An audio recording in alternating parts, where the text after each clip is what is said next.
O percentual de famílias endividadas aumentou pelo sexto mês consecutivo no país. Agora, em junho de 2019, o endividamento subiu 0,6 ponto percentual em relação a maio. A taxa faz parte da pesquisa de endividamento e de inadimplência do consumidor da Confederação Nacional do Comércio de Bens, Serviços e Turismo. E para falar e explicar como organizar as finanças, iremos conversar a partir de agora com o economista Rodrigo Rocha. Bom dia, Rodrigo. Tudo bem? Bom dia, tudo bem. Como é que se trata de quebradeira? Olha, a primeira coisa é ter em mente o controle das suas despesas e da sua renda. As pessoas se perdem, às vezes, na coisa mais simples, que é controlar quanto ganha e quanto gasta. Certo. Não existe mágica, não existe milagre para resolver essa equação. O que nós temos que ter em mente sempre é quanto é que eu ganho. Se eu ganho 1.000, eu tenho que gastar até 1.000. Se eu ganho 1.500, eu tenho que gastar até 1.500. Só que muitas vezes as pessoas não param para somar todas as suas despesas.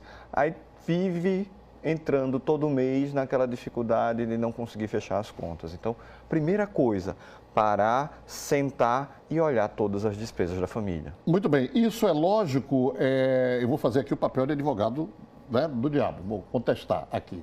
Isso é lógico e é fácil para quem quer fazer, claro, quem recebe salário, quem recebe X por mês. Mas quem oscila, né? Quem vive de vendas e outras fontes de receita mais. Aí é um pouco complicado, né? Não que de repente cai. Aí no outro mês ganha mais, depois cai. Essa é a pessoa que mais controle tem que ter. Quem tem a renda fixa, ela é mais fácil saber quanto pode gastar. Quem não tem uma renda fixa, aí é que precisa ter um controle ainda maior. Para quê? Para controlar. Tem uma média de quanto se gasta por mês. Olha, tem despesas que vão acontecer independente de qualquer coisa. Água, luz, se o filho está na escola, a mensalidade da escola, plano de saúde. Tem algumas despesas que são fixas. Então, esse valor, ele tem que estar guardado sempre, independente de qualquer coisa. Então, no mês que vendeu mais, não é gastar tudo. É a hora de guardar, poupar para um momento mais na frente que pode não ser tão bom. Então, o mais importante é você ter sempre o controle de quanto você gasta fixo, qual é aquele valor que não dá para reduzir de um mês para o outro, e em cima disso ter sempre o valor guardado equivalente àquilo ali. O que se diz é que você tem que ter pelo menos uma reserva de 2, 3 meses de despesa. Para quem vive com uma renda que varia muito de um mês para o outro, é importante ter esse controle de ter, no mínimo, de 2 a 3 vezes o valor fixo que você gasta por mês. Muito bem. E aí, você disse guardar.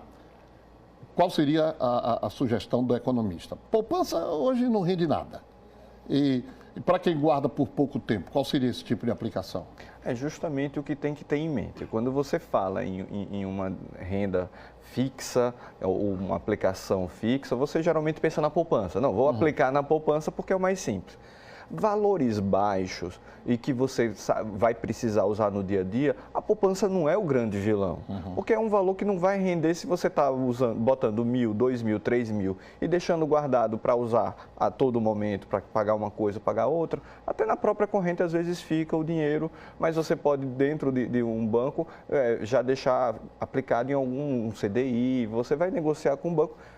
Agora, valores mais altos, aí sim, aí você tem que planejar, olhar qual é o tempo que você quer retirar aquele dinheiro, qual é o valor que você vai aplicar, se é um valor fixo todo mês, se é um valor, um aporte maior uma vez por ano. Então, esse tipo de análise vai depender do perfil do investidor. É um investidor que aceita mais risco, e aí se ele aceita mais risco, você tem bolsa de valores, você tem algumas possibilidades. Se não, tem os títulos de renda fixa que vão permitir com que você ganhe pelo menos a inflação e mais alguma coisa. Muito bem.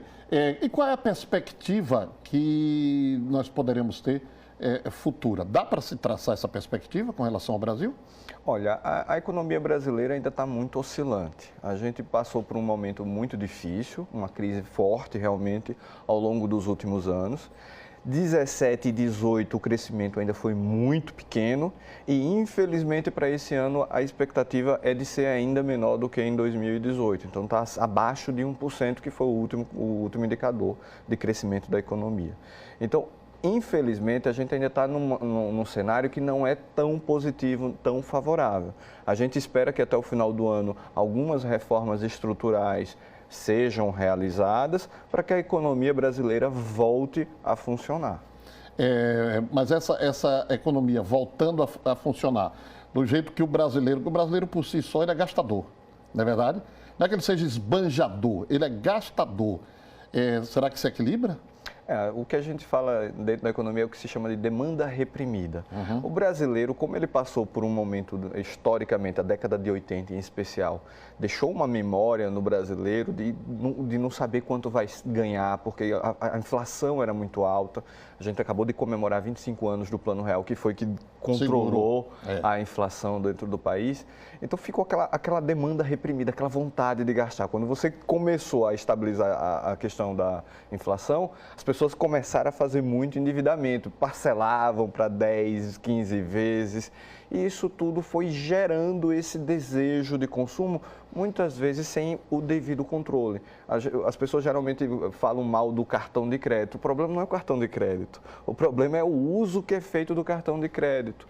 Então é muito importante o planejamento. Infelizmente o brasileiro tem uma dificuldade que é o que a gente chama de educação financeira.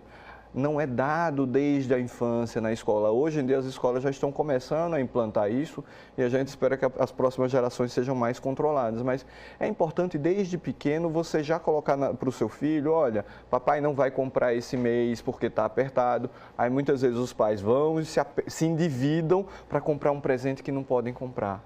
Então aquilo que a gente falou no começo, que é você tem que saber quanto você pode gastar. As pessoas devem fugir do crediário. Não é, o crediário não é um problema. Se você chega no final do mês e consegue pagar a sua fatura, você dividiu para 10, 12 meses, é difícil para alguém que tem uma renda menor conseguir comprar uma televisão à vista, uma geladeira à vista. Então, o crediário não é o problema é a parcela tem que caber dentro do seu orçamento. Então, você tem que ter o planejamento, o controle, para poder adquirir as coisas que você precisa para sua casa. Quebrou o fogão, vai ficar sem fogão dentro de casa? Tem que comprar o fogão. E se você não tem um valor guardado, você parcela. Agora, essa parcela tem que ser planejada, ela tem que caber dentro. Se eu ganho 1.500, eu não posso gastar 1.800. Senão todo mês eu vou passar por aperto e isso vai chegar num ponto que vira um descontrole total e você passa a não conseguir ter mais crédito para comprar nada. Vira uma bola de neve, inclusive. Vira uma bola de neve. Então é muito importante esse controle. E cartão de crédito, se você não pagar no dia, dançou. Aí o problema é ainda maior, porque a taxa de juros é muito elevada. Então o cartão de crédito é o pior crédito que tem. O crédito rotativo, como a gente chama. Depois vem a questão do cheque especial, que é o crédito que o banco dá.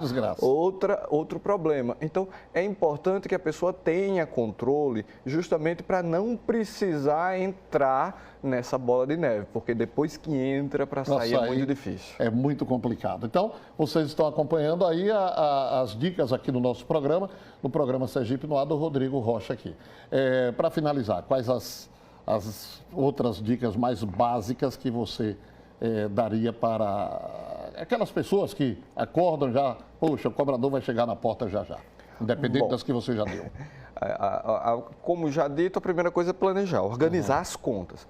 Tenha uma rotina de uma vez por semana, parar e olhar quanto é que eu gastei? Fazer umas continhas.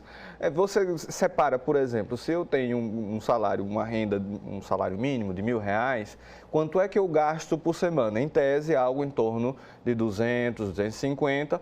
Você já separa o valor das despesas fixas. Recebeu o salário, se você sabe que tem que pagar água, luz, telefone, o aluguel, ou a parcela do apartamento, alguma coisa, quanto é esse valor? Esse dinheiro você nem conta. Esse já não lhe pertence mais, lhe pertence aos seus credores. Então, vamos supor que isso deu R$600, R$700. Geralmente, é um casal, o homem, a mulher, os dois vão dividindo essas contas. Sobrou quanto? R$400. Esses R$400 é o que você tem para viver no mês, e não 1.000.